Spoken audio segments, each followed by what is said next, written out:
Баршаңызға сәлем достар, бүгін сіздермен шах палау немесе хан палау жасайтын боламыз. Шах палаудың жасалу жолында еш қиындық жоқ, әрине өте дәмді шығады. Мен сіздермен тек қана ерекше тағамдардың, әртүрлі торттар мен десерттердің мастер-классымен бөлісемін.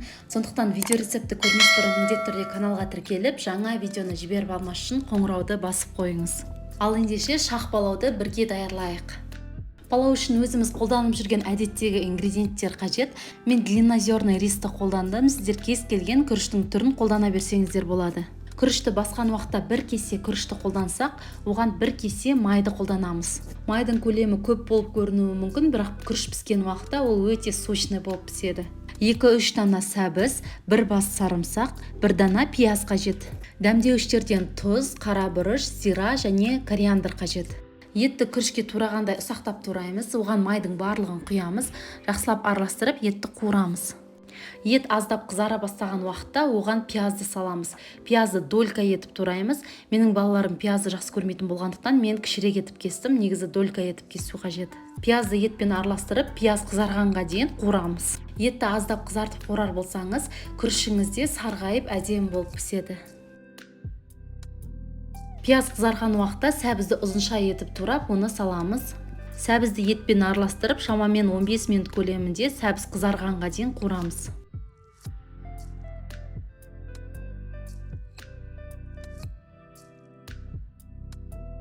Сәбіз аздап қуырылғаннан соң оған дәмдеуіштерді қосамыз.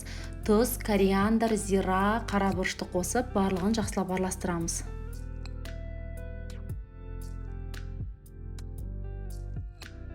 Аздап су құямыз, қазанның бетін жауып, қазан суы қайнағаннан кейін шамамен жарты сағат көлемінде баяу отта бұқтырамыз. Күрішті жуып тазалап алған соң, бұқтырылған еттің бетіне осы күрішті орналастырамыз. Күрішті қазандағы етпен, сәбізбен араластырмаймыз, тек оны қасықпен видеода көрсетілгендей етіп бетіне жайып шығамыз.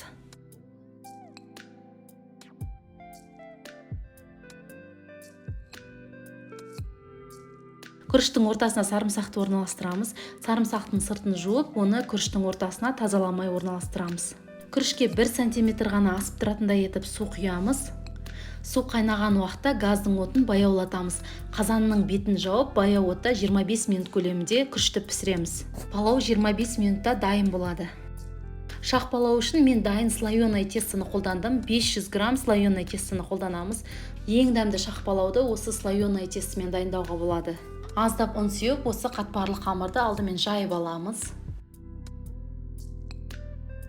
Шах палау үшін кез келген қолыңызда бар сковородканы, қазанды, немесе қолыңызда бар выпечкаға арналған форманы қолдансаңыздар болады. Егер чугунный сковородканы қолданатын болсаңыз, міндетті түрде ішін сыртын фольгамен орап алыңыз.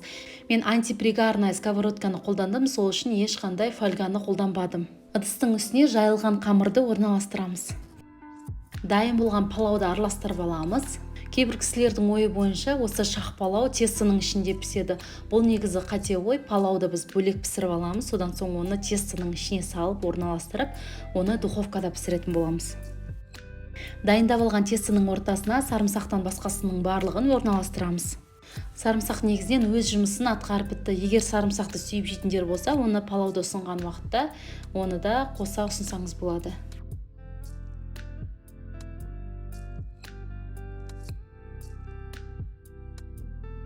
Енді кезекте жан жағындағы слоеный тестінің барлығын, күріштің бетінің барлығы жабылып тұратындай етіп жабамыз.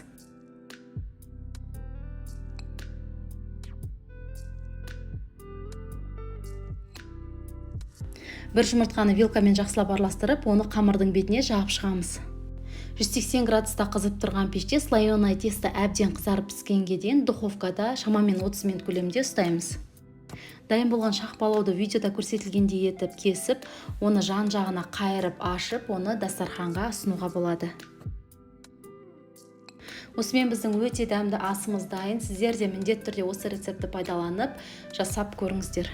Ал мен сіздермен тек қана ерекше тағамдардың, әртүрлі торттар мен десерттердің рецептімен бөлісемін. Сондықтан міндетті түрде менің каналыма тіркеліп, жаңа рецепті жіберіп алмас үшін қоңырауды басып қойыңыз. Менімен бірге болып, менің каналымның дамуына үлесіңізді қосып жатқаныңыз үшін сізге алғыс айтқым келеді.